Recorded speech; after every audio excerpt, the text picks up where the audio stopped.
We think the European Union is wonderful. We all love Europe, love the countries in Europe. But European Union has been absolutely brutal on trade.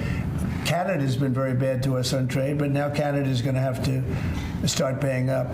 And Canada has been tough on the military because they have a very low military cost. They think we're going to protect them with our military, which is unfair. So Canada is going to be a very interesting situation because, we just don't need their product. And yet they survive off the fact that we do 95% of what they do. And Canada is just absolutely, I say it, and sometimes people smile and sometimes they say great idea, but Canada, their taxes would come down greatly, their security would go up greatly.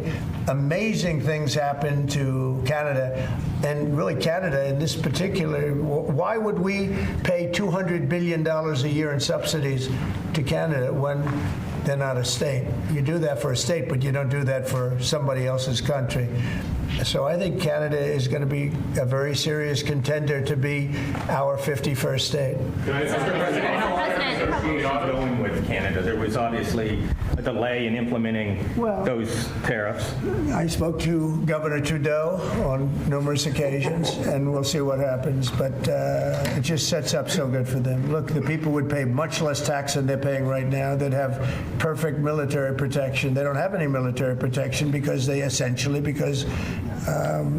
and you take a look at what's going on out there. You have Russian ships, you have China ships, you have Chinese ships, you have a lot of ships out there, and people are in danger. This is a different world today. It's a different world. They need our protection, yes. You mentioned Elon Musk and the efforts that he's undertaking with your authority. You granted him new authority this week. Will he secure any new government contracts while he is working on DOGE? No, not if there's a conflict. If there's no conflict, I guess what difference does it make? But we won't let him do anything having to do with the conflict. Are you personally checking to make sure there's no conflicts of interest? Yeah, I am. He answers to you. Sure, he does. First of all, he wouldn't do it, and second of all, we're not going to let him do anything where there's a conflict of interest. Mr. President, your negotiations with the EU there's discussions ongoing already. How quickly do you expect that you'll hear back from them about any of these other measures? I can't tell you. Yeah, the EU's been very nasty. It's just been they haven't treated us properly. Look, we were great to them on NATO. Essentially, it's a similar group of countries. When I came in, my first term, I raised their fees. I mean, they were not paying. We were paying for, in my opinion, almost all of NATO. And now, I had the bad moment with the press where the press said, well, does this mean you won't protect them? And I said, I won't protect them if they're not paying. But because I said that, the Secretary General, as you know, said it was the greatest thing he's ever seen because the money came pouring in. But they don't treat us right on trade. They don't treat us right on the military either. I mean, if you look at Ukraine, we're in for probably $200 billion more than Europe. Why are we in for more than Europe? We're in for more than Europe. I mean, think of it, or NATO. I mean, let's call it NATO because Canada's in. By the way, Canada is just about the lowest payer. Also, they shouldn't be. They are just about the lowest payer in NATO, in addition to everything else. So Canada's really been taken advantage of. And if they had to pay just something modestly fair, they wouldn't be able to succeed as a country. And that's why I feel they have to become a state. Yes, ma'am. Thank you, Mr. President. Is it your expectation that partners will offer major concessions and that you actually don't end up applying those tariffs? No, I think that a lot of them will stay the same, and whatever they pay, I'll pay. I mean, we'll have a lot of them stay the same. I think some. Look, I heard as an example, EU lowered their tax on cars down to the exact same amount that they were much higher. They were approximately 5 times higher, and they lowered them down to the exact tax that we're charging.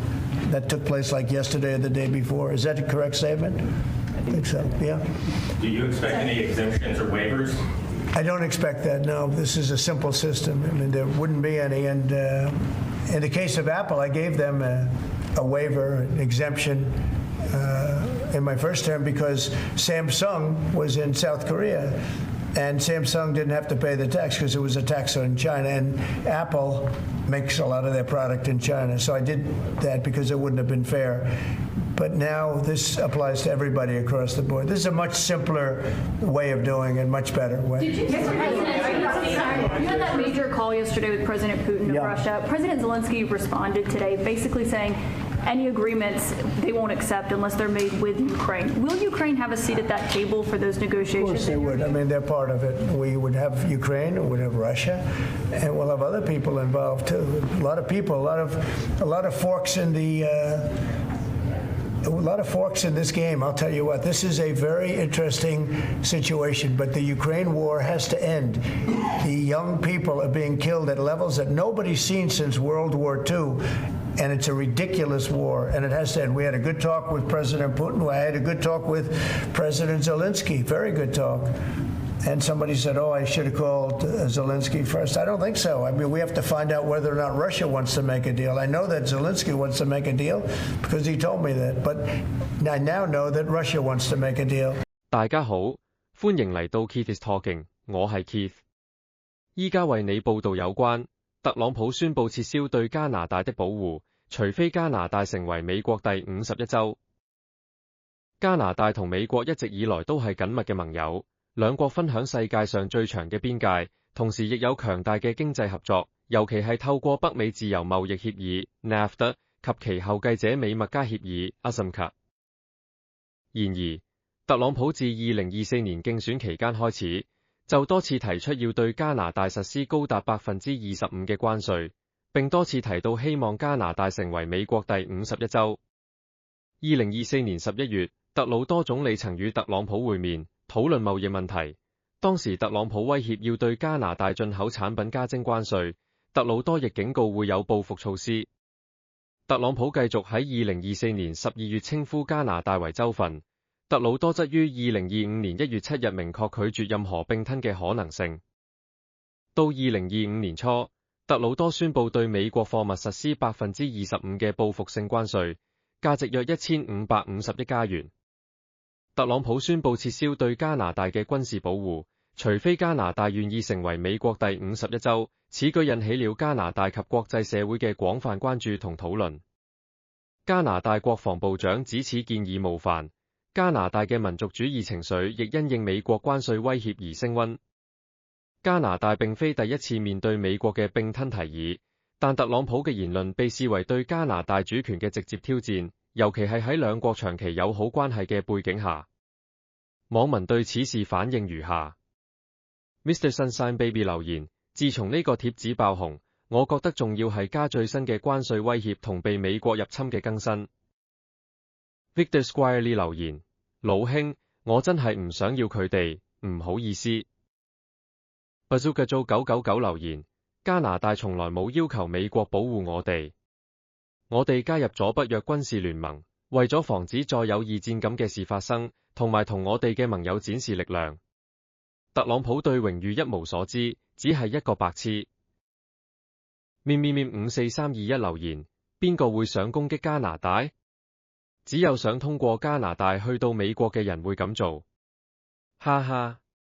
俄羅斯想北部通行權？阿拉斯加就在那裡，所以特朗普仍然會做啲嘢。Albert Ng 嘅留言：加拿大唔做就完蛋。點解呢件事咁難信？難道真係要等到你買唔起咖啡同去唔到旅行，你哋先會明白？